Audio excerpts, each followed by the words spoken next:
नमस्कार दोस्तों, civil service institute में आप सभी का एक बार फिर से स्वागत है। तो आज से हम एक न्यू इनिशिएटिव स्टार्ट कर रहे हैं जो कि प्राचीन भारत का इतिहास से लेकर देखिए इसमें आपको एनसीईआरटी और जो इम्पोर्टेंट प्लस प्रीवियस ईयर के क्वेश्चंस पेपर, तो ये दोनों चीज़ें आपको यहाँ पे मिलेंगी। और वो डेटा कैसा होगा, वो डेटा चैप्टर वाइज होगा। जैसे कि आज का जो हमारा पहला सेशन होगा वो प्राचीन भारत के ऐतिहासिक स्रोत।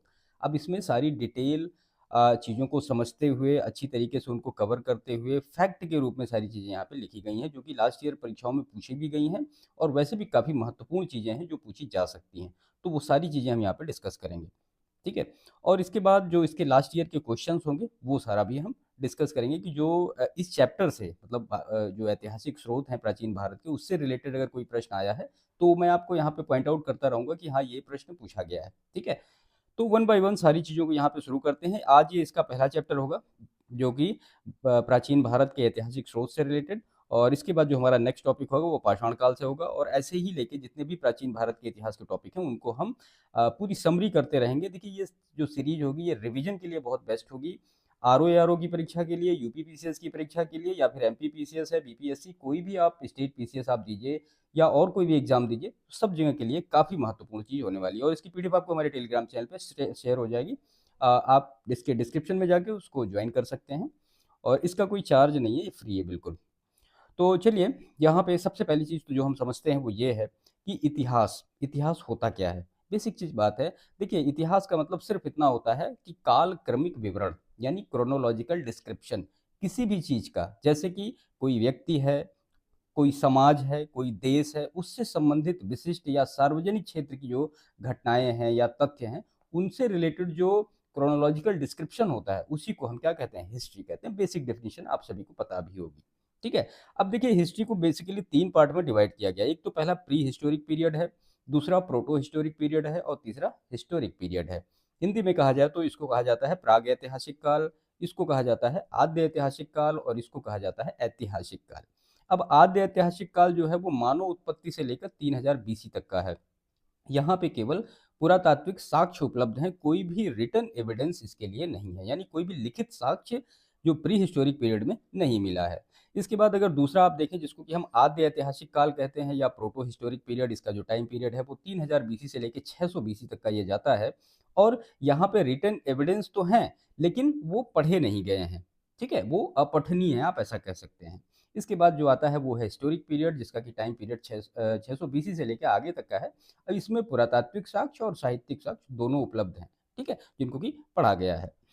तो ये एक बेसिक इंट्रोडक्शन था हिस्ट्री के बारे में। हिस्ट्री को इस तरह से हम डिवाइड करते हैं और इसी के बारे में हमें पूरा प्राचीन भारत के इतिहास या मध्यकाल में या और सारी चीज़ों में आगे करते हम इसको रहेंगे।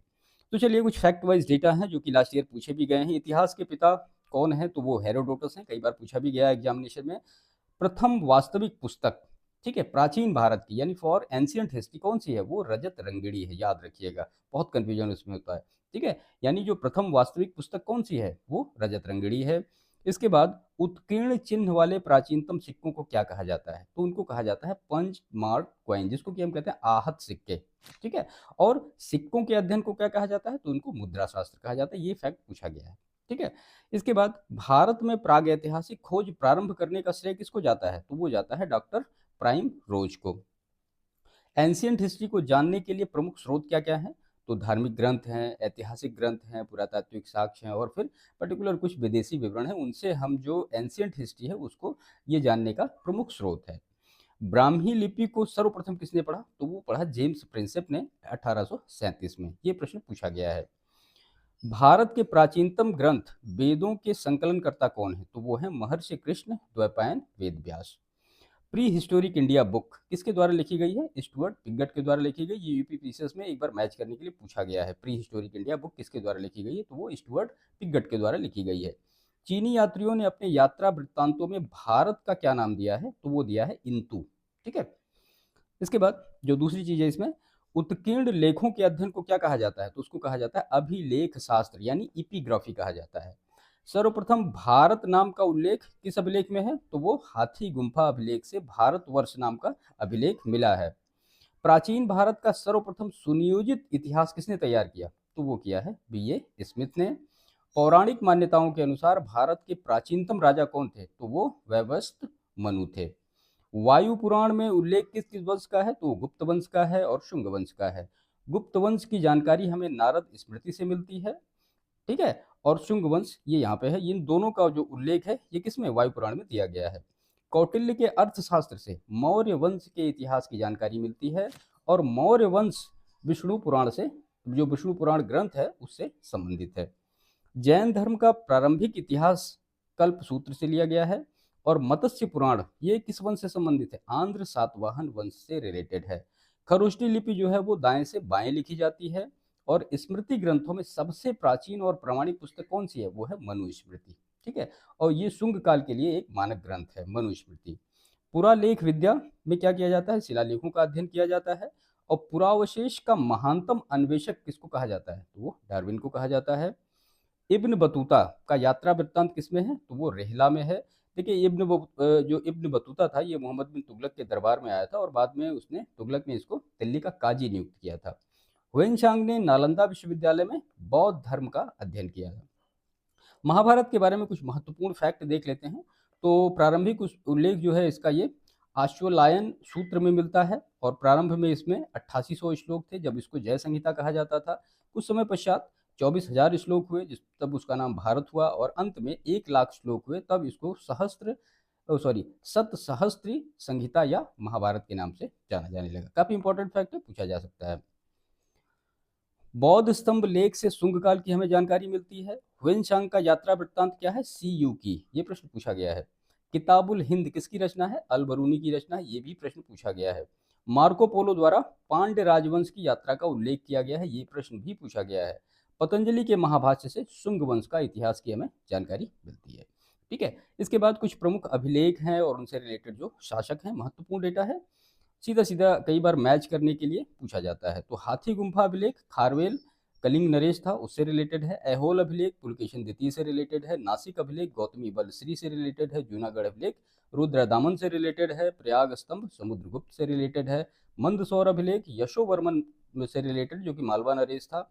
ग्वालियर अभिलेख जो है ये भोज से रिलेटेड है जो कि प्रतिहार नरेश थे। देवपाड़ा अभिलेख जो कि विजय सेन से रिलेटेड है, बंगाल के शासक थे। और भीतरी व जूनागढ़ का अभिलेख किससे रिलेटेड है, स्कंद गुप्त से रिलेटेड है। काफी महत्वपूर्ण डेटा है, बिल्कुल स्किप मत करिएगा।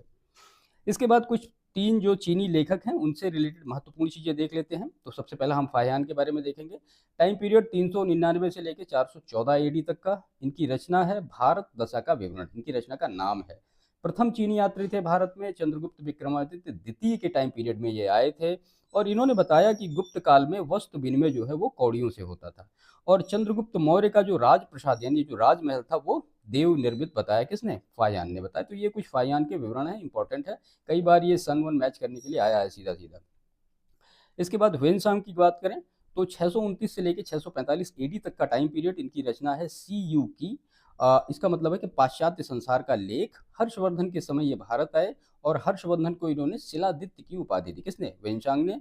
और इन्हें यात्रियों का राजकुमार, शाक्य मुनि और नीत का पंडित, ये 3 उपाधियां मिली हैं किसको, हुएनसांग को। याद रखिएगा ये प्रश्न पूछा गया है कि यात्रियों का राजकुमार किसे कहा जाता है, तो हुएनसांग को कहा जाता है। इसके बाद इतिसिंह है, 673 से लेकर 675 एडी तक का। प्रसिद्ध बौद्ध भिक्षुओं की आत्मकथाएं इसने लिखी हैं, और नालंदा विश्वविद्यालय में ये अध्ययनरत रहा, ठीक है। तो ये कुछ भारत के जो प्राचीन भारत के ऐतिहासिक स्रोत से रिलेटेड महत्वपूर्ण जो फैक्ट थे वो हमने यहाँ पे आपके सामने डिस्कस किए। देखिए ये चीनी लेखकों के जो विवरण है इसमें कई बार इन सारी चीज़ों को पूछा गया है, ठीक है। तो इसकी जो पीडीएफ होगी वो आपको हमारे टेलीग्राम चैनल पर शेयर हो जाएगी, और चैप्टर बाय चैप्टर जैसे ही मतलब सारी चीज़ें होती रहेंगी उनकी पीडीएफ भी आपको धीरे धीरे जो टेलीग्राम चैनल है वहाँ पे मिलती रहेगी, ठीक है। तो सेशन समाप्त करते हैं। वीडियो पसंद आया हो तो इसको लाइक करिएगा। चैनल को सब्सक्राइब नहीं किया है तो चैनल सब्सक्राइब कर लीजिए। हम जीएस के सारे सब्जेक्ट को इसी तरीके से वन लाइनर फैक्ट के रूप में करने वाले हैं, ठीक है। और बाकी दूसरों को शेयर जरूर करिएगा। मिलते हैं नेक्स्ट सेशन में, तब तक के लिए थैंक यू।